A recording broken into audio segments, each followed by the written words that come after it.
Well, thank you all for your wonderful presentation of, as an earlier piece, this was an example itself of a work of art. You put these things together in a wonderful way. Thank you very much, and thank you for your response, Dr. Kim. I think I would like to know, first of all, from the side of from the point of view of hip hop and its development, would you say that there was something about hip hop itself that developed this notion of challenge, or did it? What are the sources of this? Tell us what is your feeling of that? Sure. Yes, I think that there is something about hip hop that brings up this notion of challenge in and of itself, not necessarily being connected to the movements, but because hip hop in itself has this challenge in it, and given its historical context with the marginalized and the oppressed, it then follows that the movements would be connected to that. Which leads me to wonder whether there isn't some sort of similar movement among the Dalit to develop these kind of similar challenges. Has there been a challenge, a rasa of challenge developing among Dalit art forms? So there's a theologian named James Theophilus Apavu who taught at the Tamil Nadu Theological Seminary, and he was a songwriter, a hymn writer, and he rails against the Indian classical music as being pacifying, almost like a drug or alcohol that Dalits should not imbibe. And so he composes songs in folk genres, and they're protest songs. So that would be a kind of parallel, except for that he's doing that specifically in the service of music for Christians or music for church in a seminary context. And that's not what we've been looking at. We've been looking at a sort of organic thing that's happening in the streets and communicating globally without too much concern for, what the churches are going to do with it. And in fact, we made the choice not to make the argument that churches start bringing hip hop into the sanctuary because that might be a kind of way of co-opting the art form, when what's really demanded is some deep listening and joining people where they are in the streets with the movement there. And is this what you feel that the rasa of challenge does? Because one of the questioners wanted to know, what is it that the rasa of challenge adds that the rasa of fury didn't do?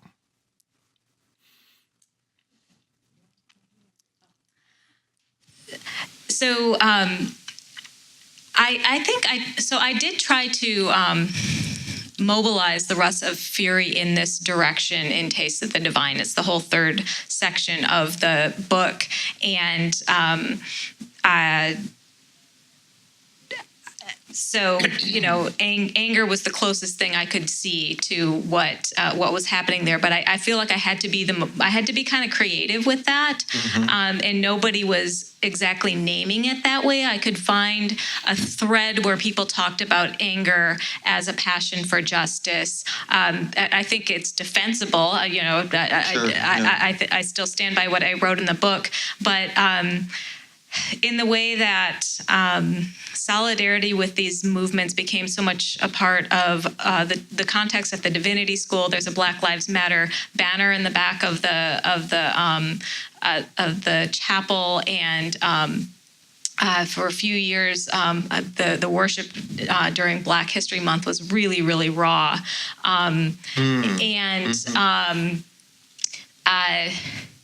it felt different than the sort of, it was already a prophetic place, and we'd all experienced prophetic ministry before, but there was something about it that was not willing to put a Band-Aid or look away, but just be really challenged. And so there was a kind of intensification there, which is rasa is an intensification of something ordinary that art affects for us. So when we, I think we may have even started by saying, well, I thought, well, we could talk more about anger, but talk about hip hop. And then we realized it was something else. There was something else going on, and we needed a different name for it. And that's where the rasa challenge came in. If I could just say a bit more about there is a big Dalit solidarity movement in India, and indigenous forms are used. But of course, India is a big place, and Dalits are not one community. There are many different communities, so many different art forms could be employed. They're about 20% of the population of India, so and it would be very regional, and there are many different languages and so on as well. I wouldn't be surprised if there's a lot of hip hop in India now, but it's a while since we lived there. But I'm sure you would find there's similar connections. And one thing that I would add to that is it's many regions, but Dalits are also many religions. Yes. And so there is a sort of shared the movement for Dalit rights is an interreligious movement, and so the problems are shared across contexts, and sometimes the art forms as well. But it doesn't matter so much which religion you're coming from when you're working for these justice issues. Mm-hmm. But the dichotomy that you describe between the kind of high kind of cultured, what we used to talk about one culture or, civilization or something or other, and you kind of, and a cultured person was somebody who had studied the arts and music and so on, and also, and in many, you can think of Confucianism as well, developed self-control and so on. So the elite, usually male, who aspires to these things feels that they're in control of all their emotions, and generally these cultured people are the despisers of the common religion, and it is a pattern. You can see it in English culture, how class and religion go together. You can see it in many parts of the world, I think. But in India, it struck me as particularly marked, and it actually splits the missionary community, so that you have those who are working with the high caste, who are trying to enculturate with respect to Hindu tradition, and others who are working with the Dalit community. So the ones looking to effect change from the top, and expecting that change at the top will somehow trickle down. And others who want to mobilize from below and see that as the only way that things are going to change. And so Christians get caught up in these cultural dynamics. I understand that you're applying the rasa challenge and connecting it with hip hop, but I'm just curious to know whether the Dalit communities in India, if they reject the whole notion, would they be impressed with your understanding of a rasa challenge? Would this be something they're interested in even appropriating? So I wrote a whole chapter on this because I was wondering the same thing. Like, oh dear, this is Sanskritic culture, and I encountered in my interviews and the people that I knew and hung out with when I was in India, that it didn't matter what strata of society they were from. Rasa is a cultural currency. It's part of the language, and so people know what the 9 rasas are, and they talk about feeling in terms of rasa. And so that wasn't, I was a little hesitant about saying, would you even talk about this? And when we're dancing, when we're drumming, there's so much rasa. And so I wouldn't say I got a representative sample, but in some of the writings by Dalit activist leaders, there's language of rasa there. And so that's a common cultural currency, but something particular is happening in the aesthetic literature that perhaps not everybody's clued into. So, but I think it's fair to talk about feeling in that way. Interesting. Yeah. Somebody wants to know, since the rasa theory is basically a theory of emotions, how do you select the appropriate one as a response to social injustice and things? In other words, what's the sort of norms that you apply to assess which rasa it would be an appropriate emotional response? Well, it arises from the body, and so it happens. And so in ordinary everyday life, you encounter various stimuli and you react to them, right? Yeah. You know, if somebody cuts you off in traffic, you don't decide whether to be upset about that, right? That's true. Good point. But at the level of, you know, a creator of art, you would want to think really carefully about, what do I want my audience to perceive, right? Yeah. And am I putting the right ingredients in so that they will experience what I'm hoping to create. And there's a lot in rasa theory actually about art that goes bad. There are obstacles to feeling rasa. Like, for example, one of the obstacles to a love story is if there's something disgusting, right? It just kills the whole mood. And so as an artist, you're going to make good decisions about, what fosters this rasa that I'm hoping to create, and what do I want to leave out because it would get in the way. And I imagine, Demi, as an artist, you make decisions, right? This is going to work. This isn't going to work.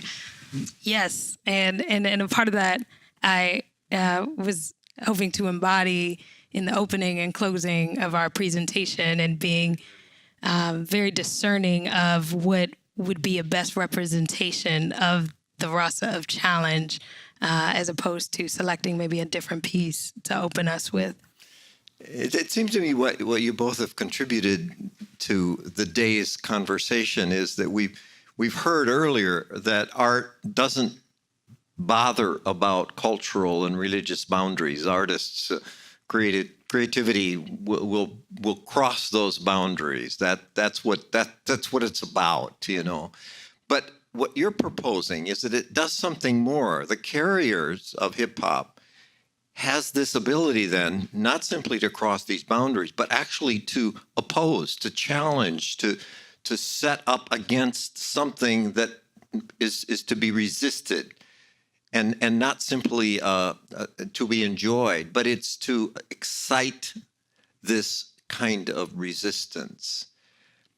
I find that a really interesting and very important contribution to our. Is there a sense in which, because of your own location religiously, that you think that maybe challenge is a unique contribution that the gospel makes to the interreligious situation? Or is it something that rises sort of intrinsically in hip hop? This is a question. I mean, I personally think it's definitely connected to the gospel message and the example that we see from Jesus in the way that he challenged some of the norms of religious piety in his day, and started a conversation among people, that then we get Christianity out of that, right? But I mean, in the way in which he challenged, right, ultimately led to Jesus being on the cross. And so, I mean, there's something at stake for artists who engage in challenging, and that's not to say that like hip hop itself, hip hop artists are all doing that, right? Because there are hip hop artists creating art that is not challenging, right? But there is a vein of hip hop that goes back to the 70s that is that challenge embodiment. You think its origin originally was the black church in some way? I mean, I know this is happening outside the church and all. I mean, you made that point, really. But isn't there a sense in which that, or the black spirituals and I mean, it's all in there, right? So, I mean, we can infer that the early hip hop artists were informed by Black church theology, right, and doctrine. So, I mean, it's all kind of tied in there. Rhythm and blues is tied in there. Blues is tied in there. Country is tied in there, right? And it all culminates into what we get with hip hop. And I would add that, like the Black church isn't always super supportive of hip hop, Right, that's a good point too. The blues, or and so that important connection, I think, is there, and Christians have that. We have Jesus, who is on the side of the marginalized, right. and himself Right. was utterly marginalized, and at the same time, Christianity and churches have become institutions, Right. and have become the status quo. And so I don't want to make any great grand claims about mainline denominations, but I think it makes sense that this art form and this challenge right now, today, in the United States, is happening outside of the comfort Yes. of those institutions. That's true. And that's a very important point. And the church does tend to kill its children in a certain sense, or at least exclude its children. I came across recently the fact that Martin Luther King in the 50s was very opposed to Black music and the emerging kind of music that would eventually lead to this. Now, I think later maybe he changed because he saw the role that it played in the civil rights movement. But initially, there was that resistance, and I think that's true of the institutional church in general. So, and maybe even in the institutional civil rights movement. And so it's interesting as part of our research.